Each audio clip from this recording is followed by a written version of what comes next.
আর কবরকে আল্লাহ পাক জান্নাতের উচ্চ মাকাম দান করুন, সবাই বলেন আমিন। আমার আলোচনার বিষয় হলো ঈমান ভঙ্গের কারণ।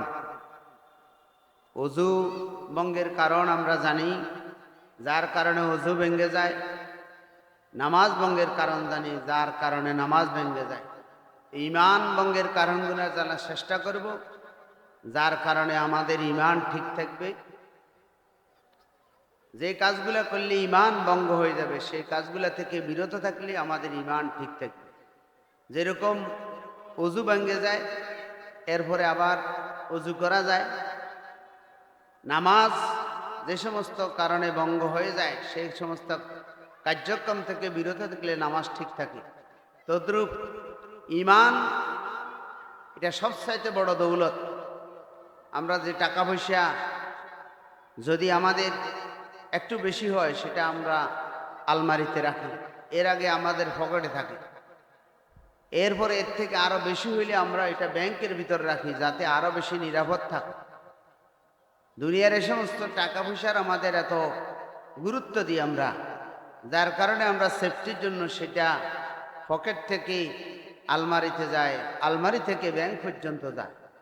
তদ্রূপ ঈমান আমাদের এর থেকে সবচাইতে বড় গুরুত্বপূর্ণ বিষয়, যে ঈমানকে রক্ষা করার জন্য আমাদেরকে এর থেকে আরো বেশি সতর্ক সচেতন হতে হবে। আল্লাহ পাক আমাদের ঈমান ঠিক রাখার তৌফিক দান করুক, আমিন। এক নম্বর যে কারণ, সেই কারণ হলো আল্লাহর সাথে শিরিক করা। আল্লাহর সাথে শিরিক করা। মাহফিলের আশেপাশে যারা আছেন, মাহফিলের সৌন্দর্য রক্ষার্থে দয়া করে প্যান্ডেলের ভিতরে আসেন।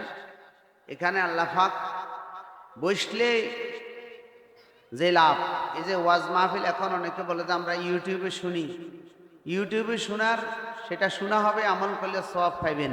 কিন্তু এখানে বসলে বলছে যে নাজালাত আলাইহিমুস সাকিনা, তার উপর সকিনা নাজিল হবে। সুবহানাল্লাহ। আমরা এখানে বসলে ওয়াজ শুনি, আমল না করলেও আমরা সওয়াবের ভাগীদার। সুবহানাল্লাহ। এটা দ্বীনের একটা মার্কাজ, দ্বীনি মজলিস।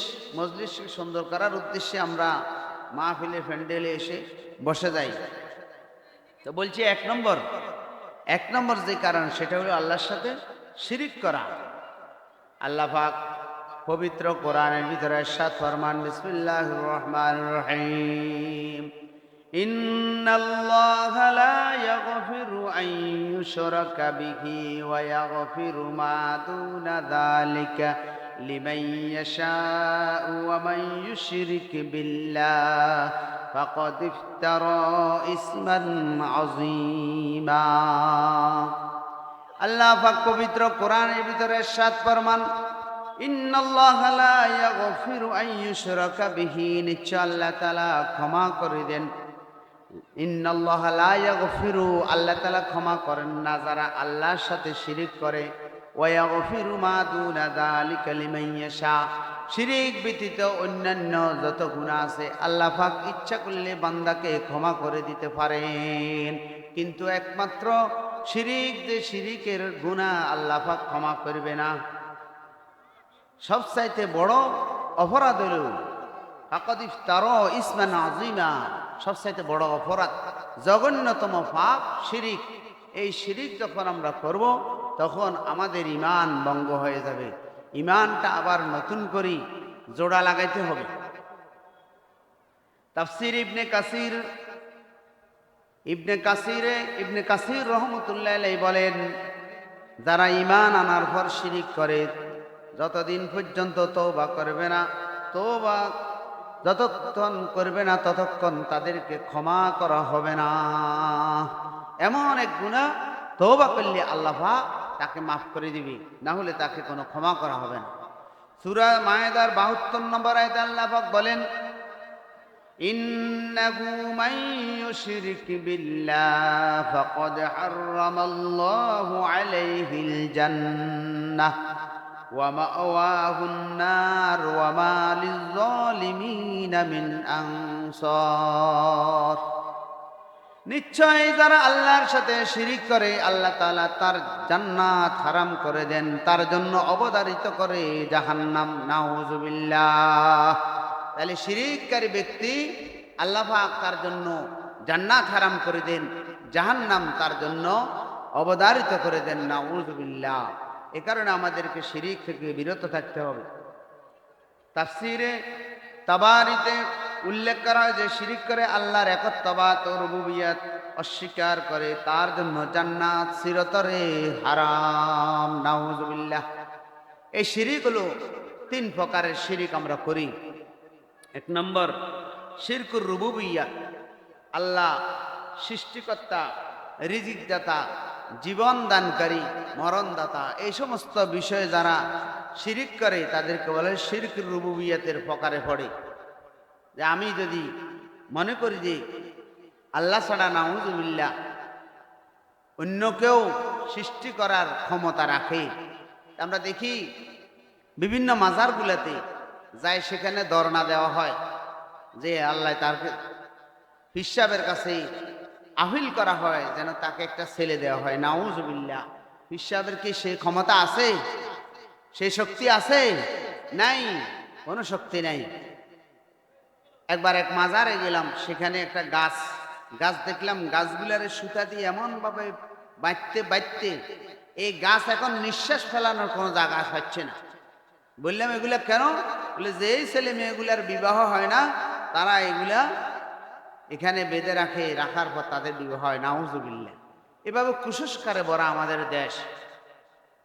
এই সমস্ত শিরকের সাথে জড়িত হলে আমাদের ঈমান চলে যাবে। নাউযুবিল্লাহ। এরপরে রিজিক দাতা হিসেবে মনে করে, আমরা মনে করি আমাদের 10 তলা বিল্ডিং এর মালিক আমি, এই বিল্ডিং যদি না থাকতো নাউযুবিল্লাহ আমি মনে চলতে পারতাম না। ঠিক কিনা? এরকম মনে করে কিনা? মনে করে যে আমার বিল্ডিং আমার খাওয়ায়, বিল্ডিং এটা না থাকলে আমি খাইতে পারতাম না। কেউ আবার মনে করে আমি তো বড় ব্যবসায়ী, ব্যবসা যদি না থাকতো আমি তাহলে খাইতে পারতাম না, চলতে পারতাম না। কেউ মনে করে আমার 10 ছেলে, একজন ইতালি আছে, আর একজন ফ্রান্স আছে, আর একজন জার্মান আছে, আমাদের যে অবস্থা ছেলেগুলা যদি বিদেশে না যাইতো তাহলে আমি খাইতে পারতাম না। নাউযুবিল্লাহ। আবার কিছু মহিলা যখন তার স্বামী হারা হয়ে যায়, কেউ থাকে না, একমাত্র একটা ছেলে, সে যখন বিদেশ যায় সেখান থেকে টাকা পয়সা পাঠায়, তখন ওই মা বলতেছে আমার স্বামী মরার পর যদি এই ছেলেটা না থাকতো তাহলে আমি খাইতে পারতাম না। নাউযুবিল্লাহ। এভাবে আমরা ব্যবসায়ের উপর, সন্তানের উপর, দালান কোঠার উপর, জমির উপর আমরা নির্ভর করি, তাওয়াক্কুল করি, মনে করে আমার এই বিল্ডিং আমাকে খাওয়ায়, এই ছেলে আমাকে খাওয়ায়, এই ব্যবসা আমায় খাওয়ায়, এভাবে মনে করে। অনেকে মনে করে আমার যে নেতার কারণে আমি কোনো রকম চলতে পারতেছি, খাইতে পারতেছি, নেতা যদি না থাকতো আমি খাইতে পারতাম না। নাউযুবিল্লাহ। যেরকম ফেরাউন কি করেছিল? খোদা দাবি করেছিল, তাকে অনেকে খোদা মেনে নিয়েছে যে এই ফেরাউন না থাকতে তারা খাইতে পারতো না। নাউযুবিল্লাহ। নমরুদকে এরকম অনেকে খোদা মনে করেছিল যে নমরুদ না থাকলে মনে হয় তারা খাইতে পারতো না। নাউযুবিল্লাহ। তা আমাদের ধারণা পাল্টাতে হবে। আমাদের খাওয়ানেওয়ালা একমাত্র কে? আল্লাহ পাক। আল্লাহ ছাড়া আমাদেরকে কেউ খাওয়ায় না। আমার এই চাকরি আমার একটা উসিলা মাত্র, আমার এই ব্যবসা এটা একটা উসিলা মাত্র, আমার এই ছেলে সন্তান এটা একটা উসিলা মাত্র, আমার এই দালান কোঠা একটা উসিলা মাত্র। দুনিয়ার কোনো শক্তি নাই আমাকে এক লোকমা আমার মুখের ভিতরে দেওয়ার জন্য। আমরা দেখতে পাই প্লেটের ভিতরে সমস্ত খাবার দাবার সব রেডি আছে, এখন শুধু আপনি মুখে দিবেন, মুখে দিয়ে খাইবেন। ঠিক সেই মুহূর্তে আপনার হাতের লোকমার ভিতরে একটা মাত্র চুল পড়েছে, আপনি সব ফালাই দেন। তাহলে আপনি কি হাতের সামনে থাকার পরও কি খাইতে পাচ্ছেন না? পারি নাই। এভাবে অসংখ্য অগণিত ঘটনা। আপনি খাওয়ার জন্য সব তৈয়ার করেছেন, মেহমান দাওয়াত দিয়েছেন, আজকে মেহমানের সাথে অনেক ভালো করে খাইবেন, কিন্তু হঠাৎ আপনার এমন অ্যাক্সিডেন্ট হয়েছে, আপনি হাসপাতালের ভিতরে ভর্তি, তাহলে আপনার নিজে তৈরি করা খাবার নিজে খাইতে পারেন নাই, তাহলে খাওয়ানোওয়ালা একমাত্র কে? আল্লাহ পাক। এর সাথে শিরিক করলে ঈমান আমাদের ভঙ্গ হয়ে যাবে। তারপর হলো জীবন এবং মরণ। জীবন আল্লাহ পাক আমাদেরকে হায়াত দিয়েছেন। আল্লাহ পাক যতদিন পর্যন্ত আমাদের রাখেন ততদিন পর্যন্ত আমরা থাকতে পারবো। যদি আমরা মনে করি যে জীবন মরণ আমাদের দুনিয়ার এই সমস্ত ডাক্তারের মাধ্যমে, চিকিৎসার মাধ্যমে এগুলা পরিবর্তন হবে, তাহলে এটা কখনো সম্ভব নয়। আপনি যত বড় ধনী হইতে পারেন, যত বড় ক্ষমতাধর হইতে পারেন, যত বড় শক্তিধর হইতে পারেন, আপনার মৃত্যুকে ঠেকানোর মতো দুনিয়ার কেউ নাই। ফেরাউন পারে নাই, নমরুদ পারে নাই। এরপরে বড় বড় যত লোক দুনিয়া থেকে বিদায় নিয়েছে, কেউ তার এই মৃত্যুকে ঠেকাইতে পারে নাই। সাদ্দাত দুনিয়াতে একটা বেহেশত তৈরি করেছিলেন। সে অসংখ্য অগণিত প্রচুর টাকা পয়সা খরচ করে সুন্দরভাবে দুনিয়াতে একটা বেহেশতখানা তৈরি করেছিলেন সাদ্দাত। এরপরে উদ্বোধনের জন্য অনেক আয়োজন করেছে। যখনই উদ্বোধন করবে, সেখানে ফেরেশতা একজন আলেম বেশে তার সামনে উপস্থিত হলেন। সাদ্দাত বলে, আমি এত টাকা পয়সা খরচ করে এই বেহেশতখানা উদ্বোধনের জন্য আজকে রেডি, এখানে আলেম কোথা থেকে আসলো? আলেম তখন তাকে ডাক দিয়ে বলে, ও সাদ্দাত, একটু অপেক্ষা করো, আমি মালাকুল মউত, আমি তোমার জান কবজ করার জন্য এসেছি। তখন সাদ্দাত, আমাকে বেহেশতটা উদ্বোধন করার একটু শক্তি দেন, ক্ষমতা দেন। তখন বলছিল সেদিন ফেরেশতা, আপনাকে আর এক সেকেন্ড পর্যন্ত কোনো সময় দেওয়া হবে না। সাদ্দাতের এক পা বেহেশতের, তার বানানো বেহেশতের ভিতরে, আরেক পা বাইরে। এই অবস্থায় তার জান কবজ করা হয়েছে। তার তৈরি বেহেশত তাকে উদ্বোধন করার জন্য দেয় নাই। এটাই সিস্টেম, এটাই সিস্টেম।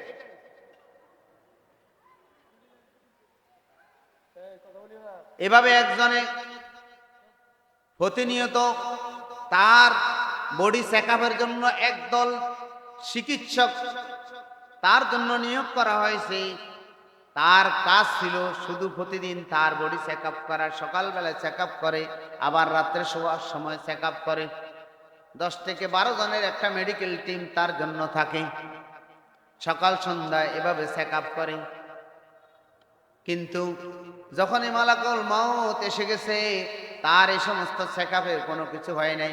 আমরা এখন কেউ যদি মারা যায়, বলে সে যদি আগের থেকে পরীক্ষা নিরীক্ষা করত, আগে যদি রোগ ধরা খাইতো, সে অবশ্যই সে বাঁচত। আগে যদি অমুক হাসপাতালে ভর্তি হইতো, তাহলে সেখানে ভালো চিকিৎসা ছিল, সে সেখানে তার জীবনটা রক্ষা পাইত। নাউযুবিল্লাহ। যদি আপনাকে চলে যেতে হবে নির্দিষ্ট টাইমের ভিতরে, যত রকমের পরীক্ষা করেন, যত রকমের ওষুধ খান, যত রকমের বুদ্ধি খাটান, আপনি দুনিয়াতে এক সেকেন্ড থাকার কোনো শক্তি নাই। তাহলে হায়াতের মালিক, মৌতের মালিক একমাত্র কে? আল্লাহ। এর সাথে কেউ যদি অংশীদার স্থাপন করে যে আমার ডাক্তার বাঁচাইতে পারবে, আমার হাসপাতাল বাঁচাইতে পারবে, আমার ওষুধ বাঁচাইতে পারবে, এই সবগুলো হলো আল্লাহর সাথে শিরিক। নাউযুবিল্লাহ। এগুলো হলো সাময়িক সুস্থ থাকার জন্য একটা মাধ্যম। আপনি একটু সুস্থ থাকার জন্য ওষুধ খাইবেন, সুস্থ থাকার জন্য মেডিকেল চেকআপ করবেন, তার মানে এটা নয় যে আপনি সুস্থ থাকলে, পরীক্ষা নিরীক্ষা করলে, সবকিছু করলে আপনি বাঁচতে পারবেন। বাঁচার উপায় নাই। যেদিন আপনার কাছে হাজিরা দেবে সেদিন চলে যেতে হবে। 2 নম্বর হলো শিরকুল উলুহিয়াত। ইবাদত, দোয়া, কুরবানি, মানত এ সম্পর্কিত আল্লাহ পাক বলেন, ফালা তাদউ মাআল্লাহি ইলাহান আখার ফাতাকুনা মিনাল মুআযযিবিন।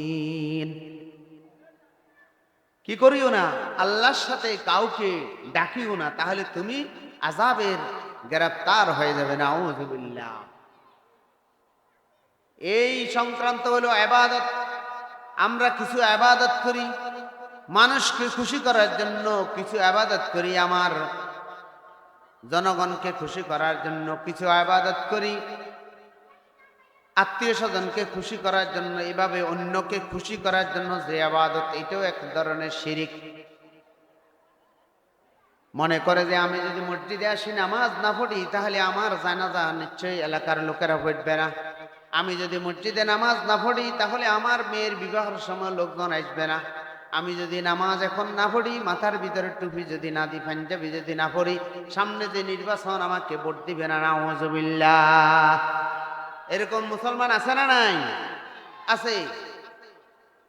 ফজরের নামাজ পড়ে না, আসরের নামাজ পড়ে না, জানাজার নামাজের ভিতরে যায় মুসল্লি সাজে, কিন্তু জিজ্ঞাসা করলে কিন্তু আসরের নামাজ, আসরের পরে জানাজার নামাজ, আসর নামাজ পড়ছে রে, এরকম মুসল্লি পাওয়া মুশকিল। তাহলে উদ্দেশ্য হইল জনগণ আমাকে জানুক আমি একজন মুসলমান, আমি দিনদার, আমি বড় বিশ্বাস। এটা হইল আল্লাহর সাথে শিরিক করা। আল্লাযীনা ইউরাউনা ওয়া ইয়ামনাউনাল মাউন, তারা লোক দেখানোর জন্য নামাজ আদায় করে। তারপরে কোরবানি করা, কোরবানি হবে একমাত্র আল্লাহকে রাজি খুশি করার উদ্দেশ্যে। কেউ যদি খাজা বাবার দরবারে যাই, অমুক দরবারে, তমুক দরবারে যাই,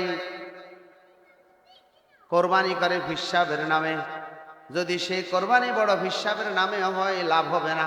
কারণ কোরবানি করতে হবে একমাত্র আল্লাহর উদ্দেশ্যে। কুলিন্না সলাতি ওয়া নুসুকি ওয়া মাহইয়ায়া ওয়া মামাতি লিল্লাহি রাব্বিল আলামিন। বলুন আমার নামাজ, আমার কোরবানি, আমার হায়াত, আমার মওত, যা কিছু একমাত্র আল্লাহর জন্য। আল্লাহ ছাড়া কারো উদ্দেশ্যে আমি কোনো কিছু করব না। তাহলে ইবাদত হবে কার জন্য? আল্লাহর জন্য। কোরবানি হবে কার জন্য? আল্লাহর জন্য।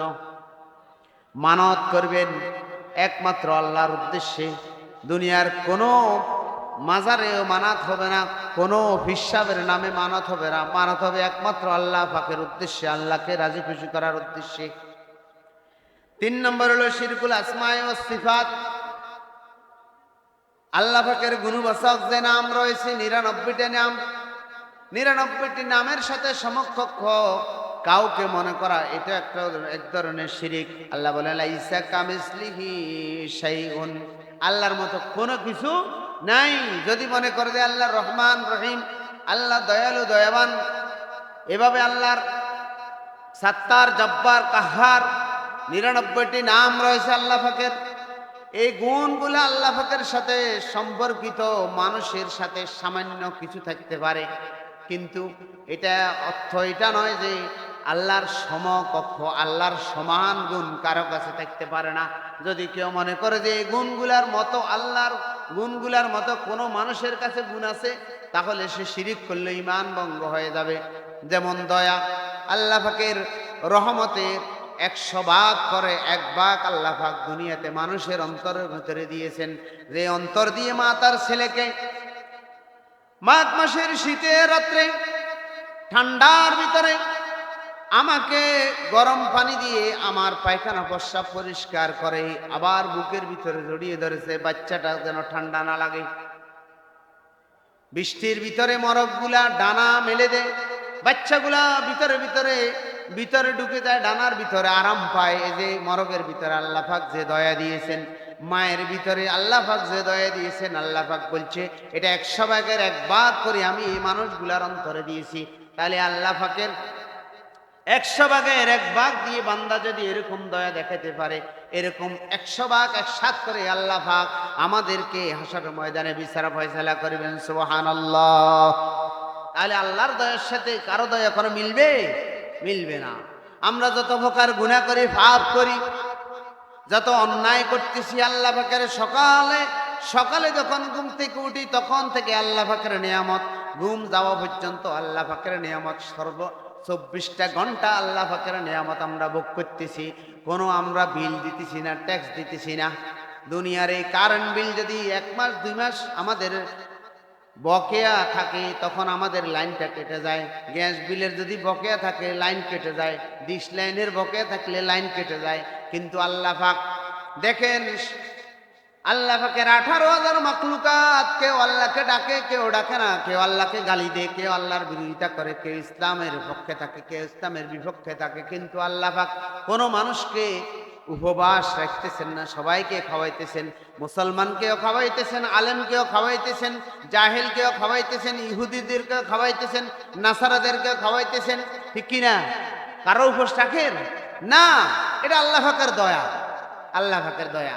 এরকম যদি এই রহমত, আল্লাহ পাকের দয়া, এটা চাবিকাঠি আমাদের হাতে দিত, হ্যাঁ, আল্লাহ যে এত এত এতভাবে আমাদেরকে লালন পালন করতেছে, এই লালন পালনের যদি চাবিকাঠি আমাদেরকে দিত, তাহলে দুনিয়ার শুধু আমরা যা অক্সিজেন গ্রহণ করি, এই অক্সিজেনের মালিক যদি দুনিয়ার কাউকে দিত, তাহলে 1 মিনিটের ভিতরে সমস্ত মানুষগুলোকে, তার বিরোধী সমস্ত মানুষের অক্সিজেন বন্ধ করি, তাদেরকে মারে ফেলতো। ঠিক কিনা? যদি কাউকে পানির পাওয়ার দিত, যে পানি তোমার হাতে, তাহলে সবার পানি বন্ধ করে দিই, সে সবগুলাকে মারে ফেলত। ঠিক কিনা? অথচ আল্লাহ পাক সবাইকে আল্লাহ পাক খাওয়াইতেছে, এটা আল্লাহ পাকের দয়া। عن عبد الله بن مسعود رضي الله تعالى عنه قال قلت يا رسول الله أي ذنب أعظم قال أن تجعل لله ندا وهو خلقك رواه مسلم।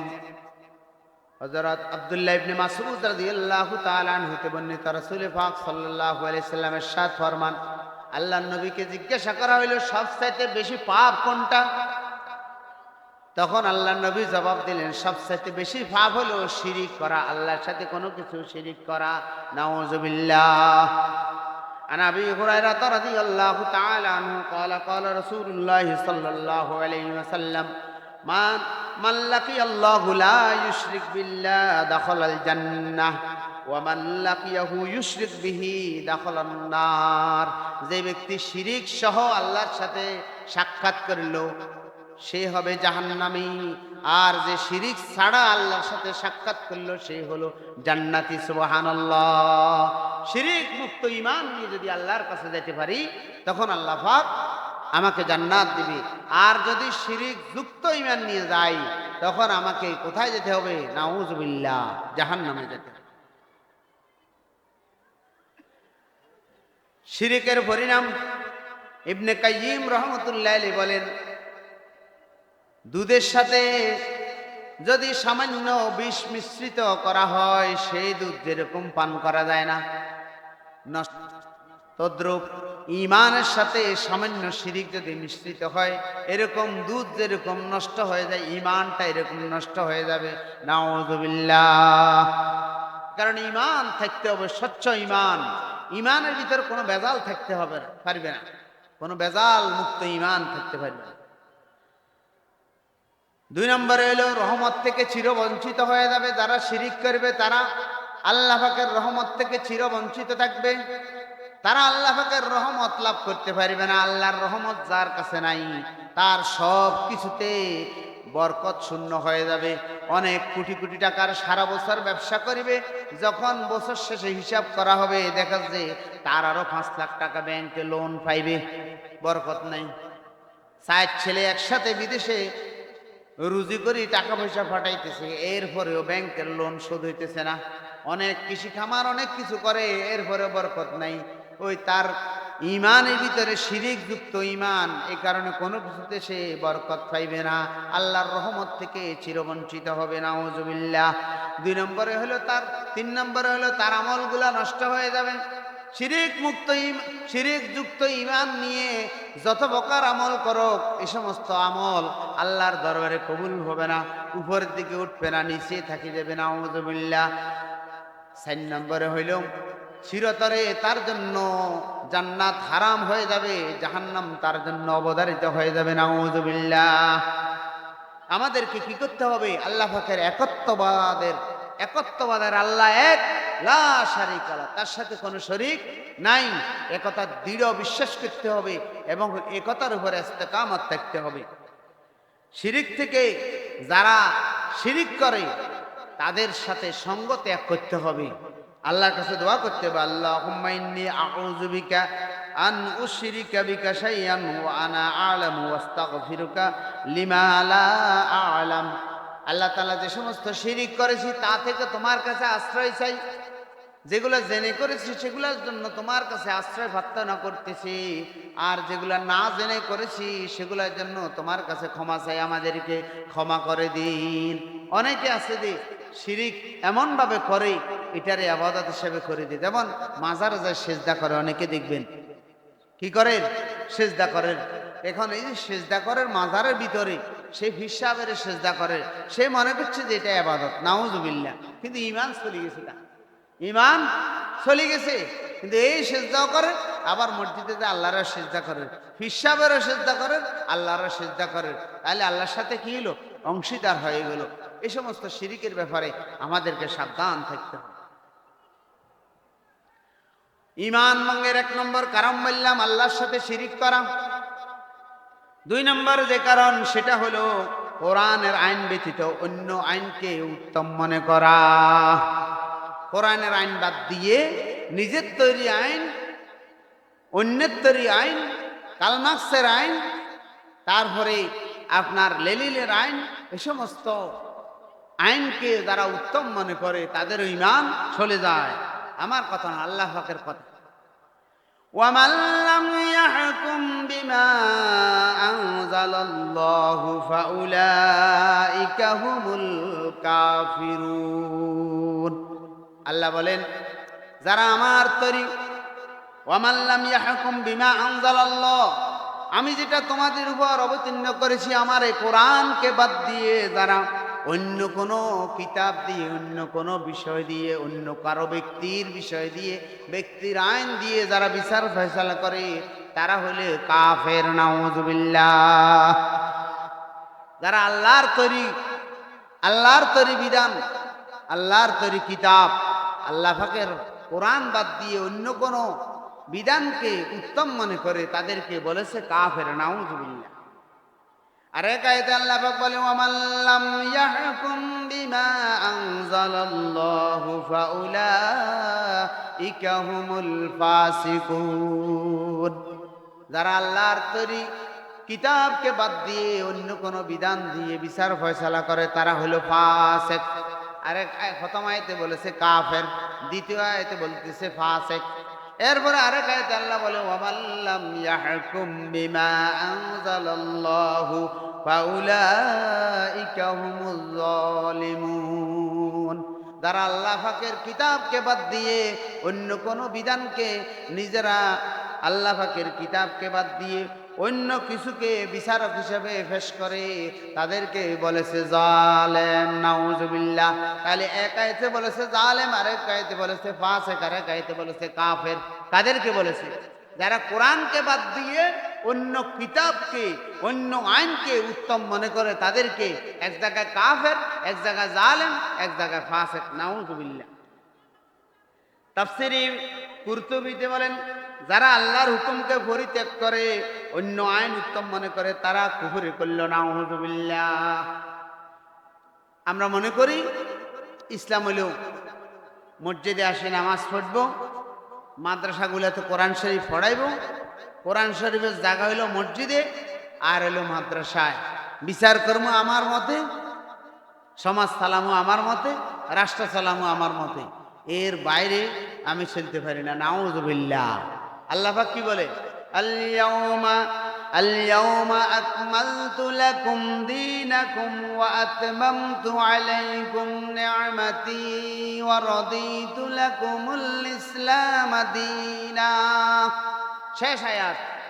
আল্লাহ নবী বিদায়ের একেবারে শেষ ভাষণের আল্লাহ নবী তখন শেষ যে আয়াত নাজিল হয়েছে নবীর উপর, নবী বলতেছে, আল-ইয়াওমা আকমালতু লাকুম দীনাকুম, আজ আমি তোমাদের জন্য দিনকে পরিপূর্ণ করলাম, ওয়া আতমামতু আলাইকুম নি'মাতি, আমার নিয়ামতকে তোমাদের জন্য সম্পূর্ণ করলাম, ওয়া রাদিতু লাকুমুল ইসলাম দীনা, আমি তোমাদের জন্য দিনকে, ইসলামকে ধর্ম হিসাবে মনোনীত করলাম। সুবহানাল্লাহ।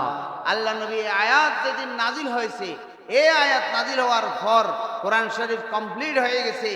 যেখানে কি আছে, যেখানে আমার ব্যবসার কথা আছে, যেখানে আমার নামাজের কথা আছে, যেখানে আমার রোজার কথা আছে, হজের কথা আছে, জাকাতের কথা আছে, আমার অর্থনীতি কিভাবে চলবো, আমার সমাজনীতি কিভাবে চলবো, বিবাহ শাদী কিভাবে চলবো, ব্যবসা কিভাবে চলবো, রাজনীতি কিভাবে চলবো, বিচার ফয়সালা কিভাবে চলবো, একেবারে এ টু জেড কোনো কিছু আর বাকি রাখে নাই। এ কারণে বলেছে আল ইয়াউমা আকমালতু লাকুম দীনাকুম, আজকে কি করে দিলাম, পরিপূর্ণ করে দিয়েছি। কোনো বান্দা বলতে পারবে না কোরআন শরীফ এটা শুধু মসজিদের জন্য নাজিল হয়েছে, কেউ বলতে পারবে না কোরআনটা শুধু মাদাহের জন্য আছে। আমার ছেলে যে বিবাহ করাবো, ছেলে বিবাহ করালে এখানে এখানে মনে ইসলাম কিছু বলে নাই, নাউজুবিল্লাহ। আমি যে ব্যবসা করবো এটার কথা কোরআনে নাই, মনে করবো নাউজুবিল্লাহ। আমি যে আপনার কি বলে সম্পদ বন্টন করব এটার কথা মনে কোরআনে নাই, নাউজুবিল্লাহ। আসেনি কোরআনে? সব আছে। কিভাবে কি করিবেন আপনি, সকালে ঘুম থেকে উঠা থেকে শুরু করি আবার রাত্রে ঘুম যাওয়া পর্যন্ত, আবার সকালে উঠা পর্যন্ত 24 ঘন্টা আপনি কি করিবেন, সব এ কোরআনে পুঙ্খানুপুঙ্খু এই কোরআনের ভিতরে আল্লাহ পাক লিপিবদ্ধ করে দিয়েছে। লিপিবদ্ধ করে দিয়ে আল্লাহ আবার বলছে যালিকাল কিতাব লা রাইবা ফীহ, এটা এমন এক কিতাব যার ভিতরে কোনো সন্দেহ নাই। সুবহানাল্লাহ। আফালা ইয়াতাদাব্বারুনাল কুরআন আম আলা কুলুবিহিম আকফালুহা। আফালা ইয়াতাদাব্বারুনাল কুরআন, তারা কি কোরআন নিয়ে চিন্তা গবেষণা করে না? না, তাদের অন্তরের ভিতরে তালা মেরে দিয়েছে, নাউযুবিল্লাহ। আমাদের অন্তরগুলা তালা মারা। এ কারণে কোরআন দিয়ে মসজিদে নামাজ পড়লে অসুবিধা নাই, কোরআন দিয়ে মাদ্রাসার ভিতরে পড়াইলে অসুবিধা নাই।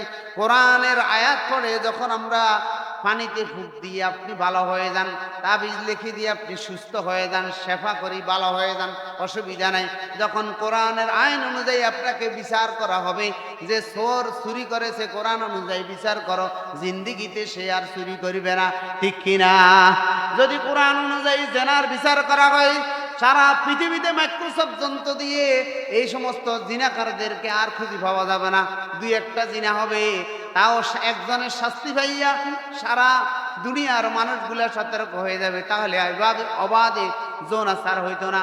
চুরির যদি একটা বিচার হইতো কোরআন অনুযায়ী, একটা বিচারের কারণে এলাকার সমস্ত মানুষগুলো সাবধান হয়ে যেত, ঠিক কিনা? এই যে আল্লাহ পাক আমাদেরকে বানাইছেন, আল্লাহ আমাদেরকে বানাইছেন। সারা দুনিয়ার যতগুলো মানুষ আমরা দেখি, এক এক মানুষের এক এক চেহারা, এক এক সৌন্দর্য, কে সুন্দর, কে কালো, কেউ খাটো, কেউ লম্বা, কিন্তু এক এক চেহারার ভিতরে আল্লাহ পাক এক একটা সৌন্দর্য দিয়েছেন। আল্লাহ সুবহানাল্লাহ। এই যে সুন্দর করে আল্লাহ পাক নিজ হাতে, নিজ কুদরতি হাতে এই যে মানুষগুলা বানাইছেন, এই মানুষগুলা বানাই এদের জন্য দুইটা পথ করে দিয়েছেন, একটা জান্নাত আর একটা জাহান্নাম। জান্নাতের দরজা বেশি রেখেছে 8টা, জাহান্নামের 7টা, তার মানে জান্নাতে বেশি দেব। সুবহানাল্লাহ। কারণ কোন একটা মানুষ যখন নিজ হাতে যে কোনো জিনিস বেশি হয়ে যায়, ঠিক কিনা? যে মিস্ত্রি এই টি টেবিলটা বানাইলো, বানানোর পর সুন্দর করে এটা পালিশ করেছে, সব ঠিক আছে, এখন তার সামনে যদি এটাকে আপনি আগুন দিয়ে জ্বালাই দেন, তার মনে অনেক দুঃখ পাইবে, যদিও সে টাকা পায়, কারণ সে নিজ হাতে এটা তৈয়ার করেছে, ঠিক কিনা? যে কোম্পানি এই সুন্দর মোবাইলটা বানাইলো, বানানোর পর এটার জন্য একটা ক্যাটালগ দিয়েছে, ক্যাটালগের ভিতরে লেখা আছে এই জায়গাতে চার্জ দিতে হবে, এই জায়গাতে ইয়ারফোন লাগাইতে হবে, এই জায়গাতে একটা টর্চলাইট আছে, এখানে একটা ভিতরে সিম আছে, আর একটা মেমোরি কার্ড আছে, আর একটা ব্যাটারি আছে। বিস্তারিত পুঙ্খানুপুঙ্খ ক্যাটালগের ভিতরে লিখে দিছে। সিম যে জায়গায় লাগায় সে জায়গায় যদি মেমোরি কার্ড লাগায় তাহলে মোবাইল চলবে না, যে জায়গায় মেমোরি কার্ড লাগানোর কথা সে জায়গায় যদি সিম লাগান তাও চলবে না, যে জায়গায় চার্জার লাগানোর কথা সেখানে যদি চার্জার না লাগান তাহলে চার্জ হবে না। এভাবে যেভাবে লাগানোর কথা বলেছে সেভাবে যদি আমরা লাগাইতে পারি মোবাইল এটা সচল হবে। না হলে আপনি যদি ব্যাটারির কানেকশন যদি বেশ কম করে দেন মোবাইল ওপেন হবে না, ঠিক কিনা? কারণ যিনি বানাইছেন তিনি জানেন এটা কিভাবে ব্যবহার করতে হয়। তদ্রুপ আল্লাহ পাক আমাদেরকে বানাইছেন, আমাদের বানানোর পর আল্লাহ পাক যুগে যুগে যত নবী দুনিয়াতে পাঠাইছেন প্রত্যেকটা নবীর জন্য একটা ক্যাটালগ বানাই দিয়েছেন, সেটা হলো কিতাব। তাওরাত পাঠাইছেন, জবুর পাঠাইছেন, ইনজিল পাঠাইছেন, আমাদের জন্য পাঠাইছেন আল কোরআন। সুবহানাল্লাহ। এই কোরআনের ভিতরে আমি কিভাবে চললে আমার জান্নাতের পথ সুপথ হবে, কিভাবে চললে আমার জাহান্নামের দিকে আমি ধাবিত হব, এটা কোরআনের ভিতরে আল্লাহ পাক লিপিবদ্ধ করে দিয়েছেন। এ কারণে কোরআনের আইনকে বাদ দিয়ে অন্য আইনকে যে উত্তম মনে করে তার ঈমান থাকবে না, সে তার ঈমান ভঙ্গ হয়ে যাবে। নাউযুবিল্লাহ। আল্লাহ পাক আরেক আয়াতের ভিতরে বলতেছে, আফা হুকমুল জাহিলিয়াতি ইয়াবগুনা ওয়া মান আহসানু মিনাল্লাহি হুকমান লিকাউমিন ইউকিনুন। আল্লাহ প্রশ্ন করতেছেন, তারা কি কোরআনের বিধানকে বাদ দিয়ে অন্য বিধানকে উত্তম মনে করে, জাহেলিয়াতের বিধানকে তারা কি উত্তম মনে করে? আল্লাহ প্রশ্ন করছেন। তাফসীরে তাবারিতে বলতেছেন, যারা মানব রচিত আইনকে, আইন ও প্রথাকে ইসলামের শরীয়ত থেকে উত্তম মনে করে তারা জাহেল, নিশ্চয়ই তারা ঈমানদার নয়। নাউযুবিল্লাহ। তাহলে এক জায়গায় কাফের, এক জায়গায় ফাসিক, এক জায়গায় জালেম, আর এখানে তাফসীরকাররা লিখতেছেন এটা হলো তার ঈমান নাই। নাউযুবিল্লাহ। আর এক আয়াতে আল্লাহ পাক বলেন, ফালা ওয়া রাব্বুকা লা ইউমিনুনা হাত্তা ইউহাক্কিমুকা ফীমা শাজারা বাইনাহুম সুম্মা লা ইয়াজিদু ফী আনফুসিহিম হারাজাম মিম্মা কাদাইতা ওয়া ইউসাল্লিমু তাসলিমা। রবের কসম, তারা ঈমানদার নয়। খেয়াল করেন কথা, কে বলেন? আল্লাহ পাক। রবের কসম, তারা ঈমানদার নয় যতক্ষণ পর্যন্ত তারা আমি নবীকে, আপনি নবীকে যারা বিচারক হিসেবে মেনে নিতে পারল না, নবীকে যারা বিচারক হিসেবে মেনে নিতে পারল না, তারা ঈমানদার নয়। এবং নবী বিচার করার পর যারা নবীর বিচারে সন্তুষ্ট নয়, তারাও ঈমানদার নয়। নাউযুবিল্লাহ। তাহলে আল্লাহর নবী যে রাষ্ট্রনায়ক ছিলেন, রাষ্ট্রপ্রধান ছিলেন, বিচার ফয়সালা কি দিয়ে করেছেন? নিজের মতে না কোরআন অনুযায়ী? কোরআন অনুযায়ী বিচার ফয়সালা করেছে। এর বাইরে যদি চলেন, বলছে তারা ঈমানদার নয়। নাউযুবিল্লাহ। হযরত ওমর রাদিয়াল্লাহু তাআলা আনহু, তার কাছে একজন লোক এসে বলতেছে যে আমি আল্লাহর নবীর কাছে গিয়েছিলাম বিচার চাওয়ার জন্য, নবী আমার বিচার করেছে, বিচারটা আমার পছন্দ হয় নাই। হযরত ওমর বলে, বিচার কে করেছে? বলে আল্লাহর নবী করেছে। তো তবে এখন তুমি কি চাও? বলে আমি চাই আপনি আমার বিচারটা করে দেন। হযরত ওমর বলে, একটু অপেক্ষা করো, আমি তোমার বিচার করতেছি। ভিতর থেকে তরবারি এনে তার মাথাটা দুই টুকরা করে দিয়েছেন, শরীর থেকে মাথা আলাদা করে দিয়েছেন। হযরত ওমর বলেন যে আল্লাহর নবী বিচার করেছে, যার এই বিচার পছন্দ হয় না তার দুনিয়াতে থাকার দরকার নাই। তাহলে কোরআনের থেকে, নবীর সুন্নাহ থেকে বেশি উত্তম আইন অন্য কিছুকে মনে করা, এটা ঈমান ভঙ্গের লক্ষণ, ঈমান ভঙ্গের কারণ। আমরা মনে করি যে চুরি করছে, তার হাতটা কাটিয়ে দিল। আরে চুরি করলে হাত কাটিয়ে দিব? এটা হাত কাটবো চুরির ধরন অনুযায়ী না। চোর কি ক্ষুধার কারণে চুরি করছে নাকি অভ্যাসগত চুরি করছে? আগে তার ক্ষুধা নিবারণ করতে হবে। রাষ্ট্রের দায়িত্ব হলো এই চোর কি জন্য চুরি করেছে এটার রহস্য উদ্ঘাটন করতে হবে।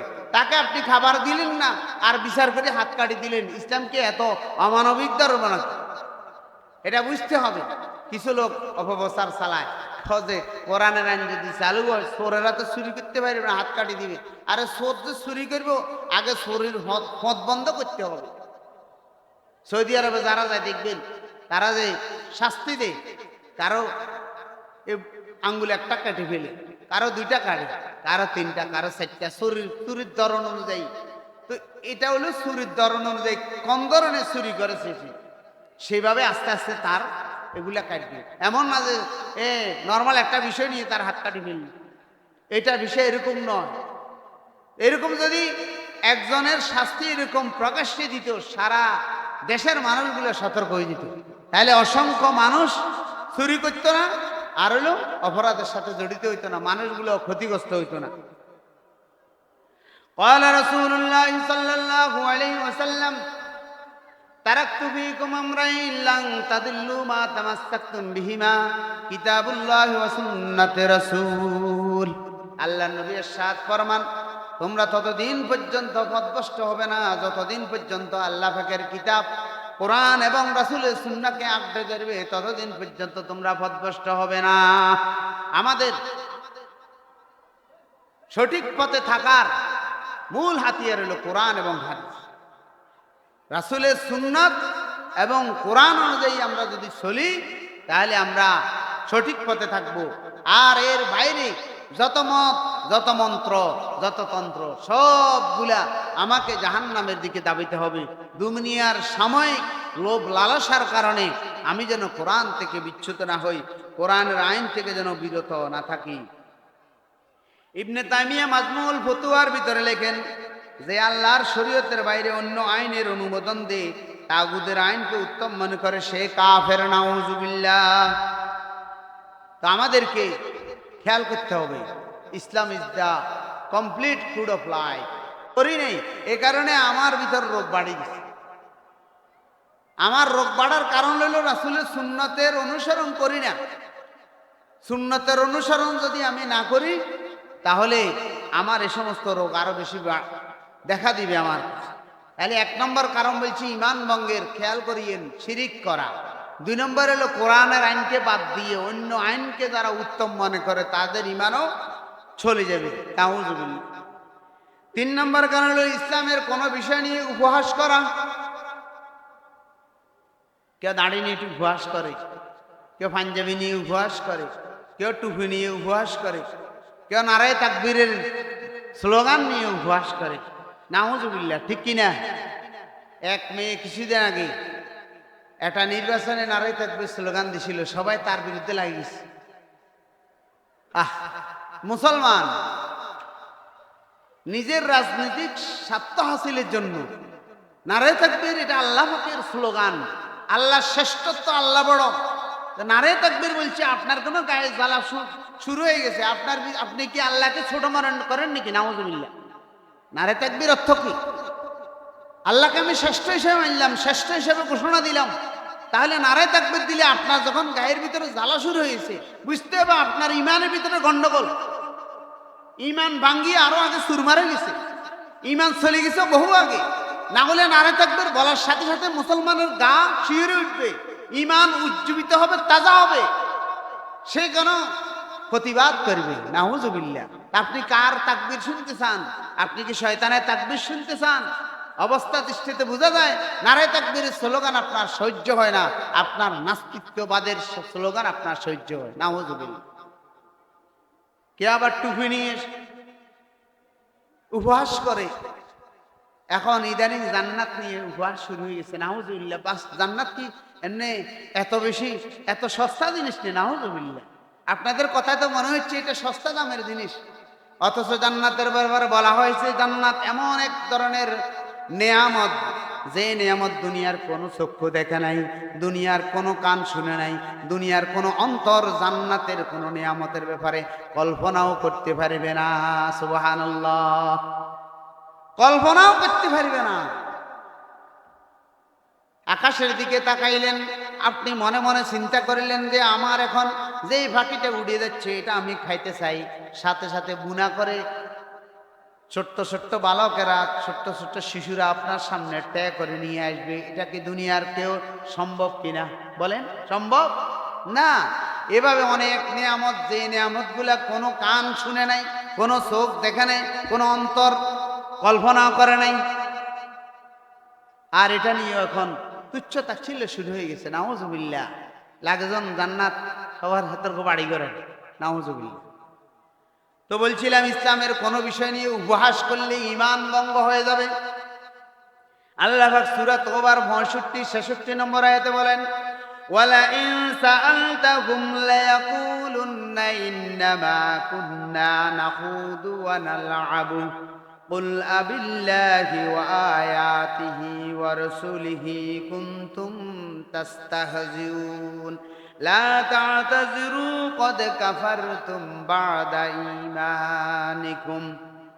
আল্লাহ পাক বলেন, তাদেরকে যখন জিজ্ঞাসা করা হবে তোমরা কেন আমার ইসলামের বিষয় নিয়ে উপহাস করেছিলা, তখন তারা বলবে ইন্নামা কুন্না নাখুদু ওয়া নালআবু, আমরা মজা করি কইছিলাম।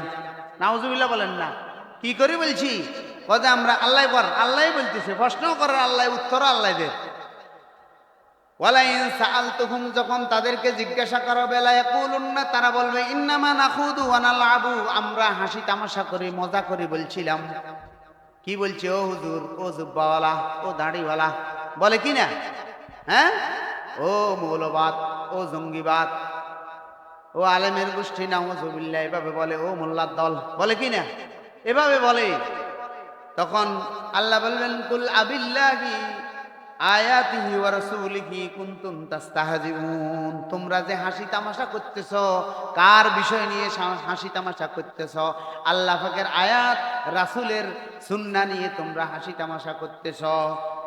লা তা'তাযিরু ফাকাদ কাফারতুম বা'দা ঈমানিকুম, তোমরা যে অজুহাত পেশ করতেছ, ঈমান আনার পর তোমরা যে কুফরিতে প্রবেশ করতেছ, ওয়াকাদ কাফারতুম বা'দা ঈমানিকুম, ঈমান আনার পর তোমরা কুফরের দিকে যাইতেছ। নাউজুবিল্লাহ। তোমরা মনে করতেছ যে এই সমস্ত কথা বলিয়ে ইসলামকে কটাক্ষ করিয়া ইসলামকে বেকায়দে ফেলাইবা, আর তুমি একটু স্বাচ্ছন্দ্যে নিরাপদে থাকবা, তোমার ফলোয়ার বাইবে, তোমার অনুসারী বাইবে, তোমার অনুসারী বাইবে, তারপরে যাই তোমার দল বাড়ি হবে, এরকম মনে করেছ। আল্লাহ বলে, লা তা'তাযিরু ক্বাদ কাফারতুম বা'দা ঈমানিকুম, তুমি ঈমান আনার পর যে এই কাজগুলো করতেছ, এগুলার কারণে তুমি কুফরিতে প্রবেশ করতেছ। নাউজুবিল্লাহ।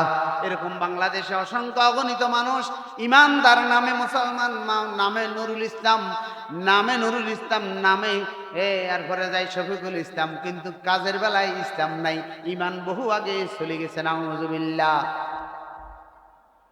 তাহলে কোনো বিষয় নিয়ে হাসি তামাশা ইসলামের কোনো বিষয় নিয়ে করা যাবে না। ইবনে কাসির রহমতুল্লাহ আলাইহি বলেন, আল্লাহর আয়াত ও রাসূলের সুন্নাহ নিয়ে কে যদি হাসি ঠাট্টা করে, সরাসরি সে কুফরি করল। ইমাম কুরতুবী রহমতুল্লাহ আলাইহি বলেন যে ধর্মের কোনো বিষয়ে যে হাসি ঠাট্টা বিদ্রুপ করে, তুচ্ছ তাচ্ছিল্য মনে করে, সেই ঈমান থেকে বেরিয়ে যায়। নাউজুবিল্লাহ।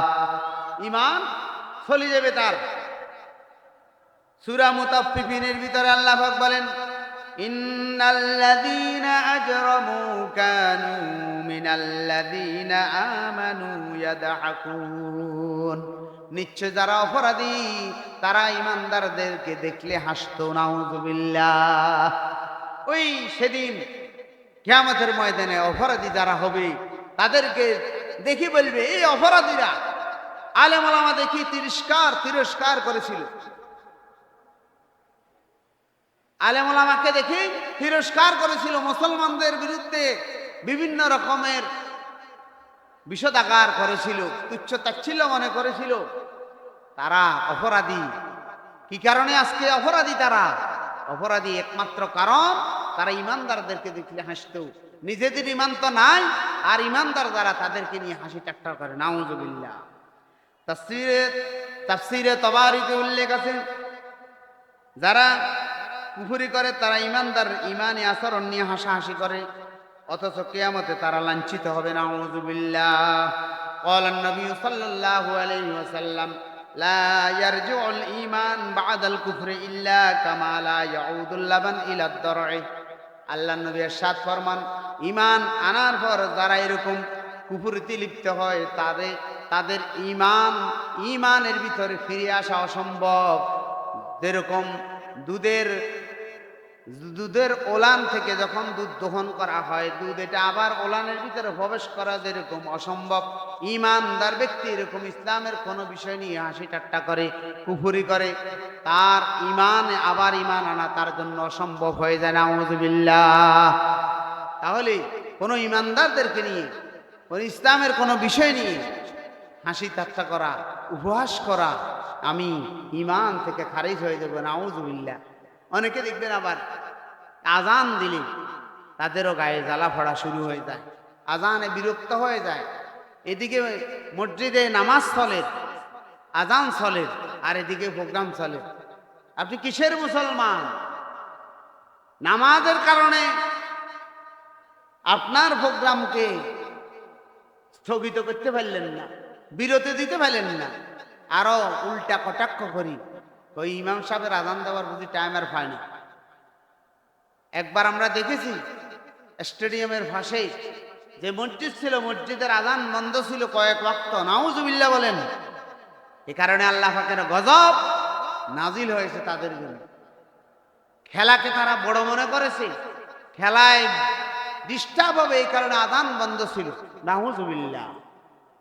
এখন আবার নতুন করে শুরু হয়েছে মা বোনদের পর্দা ফসিতা, মা বোনদের দ্বীনের পক্ষে দাওয়াতি কাজ নিয়েও কটাক্ষ শুরু হয়ে গেছে।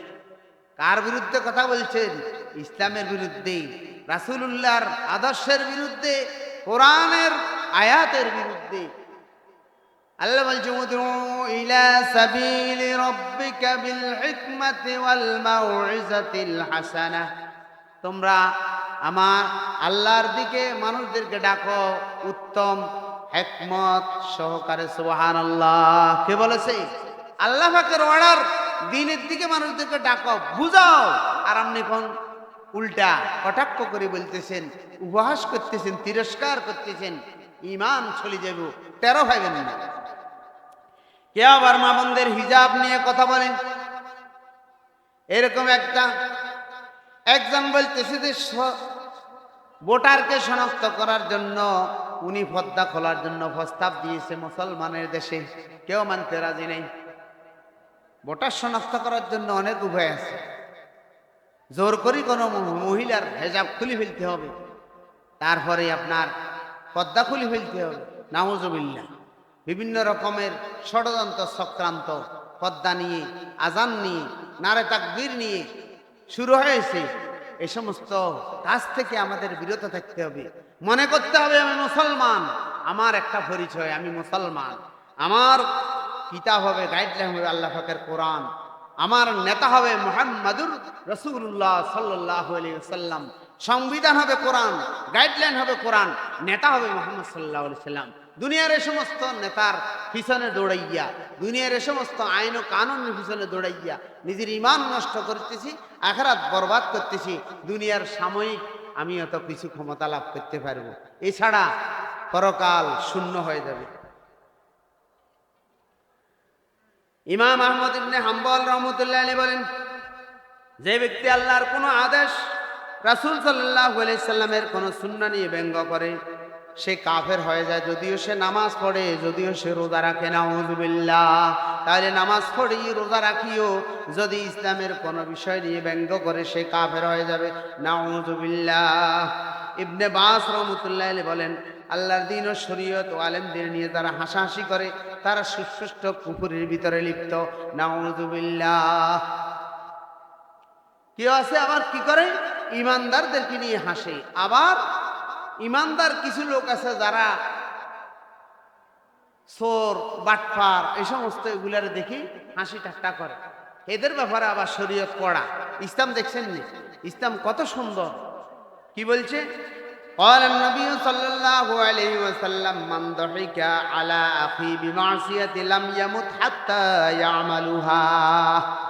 তোমাদের কোনো ভাই যদি অন্য ভাইয়ের কোনো গুনাহ দেখিয়া, অপরাধ দেখিয়া সে হাসি ঠাট্টা করে, আল্লাহ পাক সেই গুনাহ না করাইয়া তার মৃত্যুবরণ করিবেন না, নাউযুবিল্লাহ। দেখছেন নি? আপনি দেখছেন ওই থানার ভিতরে লেখা আছে, পাপকে ঘৃণা করো, পাপীকে নয়। অপরাধকে ঘৃণা করো, অপরাধীকে নয়। কারণ অপরাধী, পাপী রাত্রে তওবা করি, পরের দিন জান্নাতেও যেতে পারে, ঠিক কিনা? আর আপনি যে ভালো মানুষ, আপনি মৃত্যুর আগে এমন এক পাপ করে বসবেন যার কারণে তওবা করে সুযোগ পাবেন না, আপনি জাহান্নামে হয়ে যাবেন, নাউযুবিল্লাহ। দুইজন একসাথে দেখবেন, কি রে এত ভালো মানুষ আছিল, এখন তো সে জাহান্নামে। তা আমি তো দুর্বল ছিলাম, দুনিয়ার এত বেশি আমল করি না, খারাপ ছিলাম, আমি তো জান্নাতে। ঘটনা এই হাদিস সেটা প্রমাণ করে। কারো খারাপ কিছু দেখিয়া ব্যক্তিকে আপনি ঘৃণা করার নয়, ঘৃণা করবেন গুনাহকে। যে চোরকে ঘৃণা না, চুরি যে করা অপরাধ, এটাকে ঘৃণা করবেন। চোরের শুধরানোর জন্য চেষ্টা করবেন, বলবেন ভাই এই চুরি করা ভালো না, তারপরে জিনা করা ভালো না, তারপরে খারাপ কাজ করা ভালো না। কিন্তু এমন না যে আপনি চোরকে ঘৃণা করলেন নিজেও চুরির দিকে আগাইলেন, জেনাকারীকে ঘৃণা করলেন নিজেও জিনার দিকে আগাই গেলেন, নাউযুবিল্লাহ। فقال النبي صلى الله عليه وسلم إن العبد لا يتكلم بكلمة لا يرى بها بحثا يهوي بها في جهنم 70 خريبا। মানুষ যে সমস্ত কথাবার্তা বলে, বেফাস কথাবার্তার কারণে 70 বছর পর্যন্ত নিম্ন দেশে সে জাহান্নামের নিম্ন দেশে স্থাপিত হবে, নাউযুবিল্লাহ। একটা কথার কারণে বলতেছে 70 বছরের রাস্তা পরিমাণ নিম্ন দেশে আপনাকে জাহান্নামে নিক্ষেপ করা হবে, নাউযুবিল্লাহ। কথা, এই কারণে কথার ভিতরে হেফাজত করতে হবে। আল্লামা রুমি রহমতুল্লাহ আলাইহি বলেন, মানুষের মুখের কথা একটা ফুলকি দিয়ে সলাই যেখানে মারি যে জ্বালাই দিলাম, ছোট্ট একটা বারুদ দুনিয়ার সব কিছু জ্বালাই ফেলতে পারে, ঠিক কিনা? এরকম কথা বলছে আল্লামা রুমি রহমতুল্লাহ আলাইহি, কথা একটা ফুলকি আগুনের, এটা সারা দুনিয়া জ্বালাই দিতে পারে। এ কারণে কথা বলতে সাবধান, কথার বলার ভিতরে মাপকাঠি থাকতে হবে। যে কদম দিচ্ছি কদমের ভিতরে মাপকাঠি থাকতে হবে। আমি কোন পথে আগাচ্ছি, আমি কোন কথা বলছি, আমার কথা বলাটা ইসলামের পক্ষে না বিপক্ষে, ইমানের পক্ষে না বিপক্ষে, আল্লাহর পক্ষে না বিপক্ষে, রাসূলের পক্ষে না বিপক্ষে। আমি যে কদম দিচ্ছি কদম কার দিকে আগাচ্ছি, কোরআনের পক্ষে না বিপক্ষে, পুঙ্খানুপুঙ্খ হিসাব করে ভাঁ দিতে হবে। কারণ এই সব কিছুর হিসাব আল্লাহর কাছে দিতে হবে, ঠিক কিনা? লা তাযুলা কদামা ইবনে আদম হাত্তা ইউসআলু আন খামসিন। বনি আদমকে 5টি প্রশ্নের উত্তর দেওয়া পর্যন্ত এক কদম সামনের দিকে অগ্রসর হতে দেওয়া হবে না। আমার জীবন কোন কাজে ব্যবহার করা হয়েছে, যৌবন কোন কাজে ব্যবহার করা হয়েছে, আমি কোন পথে টাকা পয়সা আয় করেছি, কোন পথে ব্যয় করেছি, আমার অর্জিত ইলম অনুযায়ী আমি কতটুকু আমল করেছি, সব কিছুর হিসাব আল্লাহর কাছে দিতে হবে, ঠিক কিনা? এ কারণে কথা বলি, কাজ করি, যা করি, সব কিছু কথা করার আগে আমাকে হিসেব নিকেশ করি পা বাড়াইতে হবে। আল্লাহ রাসূল নিয়ে মজা করা, হালকা মনে করা যাবে না। ইসলামের প্রতিটি বিষয়কে সম্মান করতে হবে। আমি পর্দা করতে পারি না, এটা আমার ব্যক্তিগত দুর্বলতা, কিন্তু পর্দাকে আমি সম্মান করতে হবে। কি কারণে? পর্দা একটা ইসলামের সাইনবোর্ড। কেউ একেবারে চোখ খোলা রাখে, পুরাটা ডেকে ফেলে, আপনি তাকে তিরস্কার করে কথা বললেন, কিন্তু এটা আপনি তো পারেন না। কি জন্য পারেন না? আপনার কাছে বলে উদ্মিয়সী লাগে, আপনার গরম লাগে, আপনি পারেন না। কিন্তু এই যে করছে, সেই বোনটার প্রতি আপনার শ্রদ্ধা থাকতে হবে যে ইসলামের একটা ভালো একটা বিধান সে জাগ্রত রেখেছে। এ কারণে এই বিধানের প্রতি আমি সম্মান দেখাতে হবে, শ্রদ্ধা দেখাতে হবে। আমি পারি না, এটা আমার ব্যক্তিগত দুর্বলতা। কেউ জিকির করে, জিকিরটাকে আমি সম্মান দেখাতে হবে, আমি ব্যক্তিগত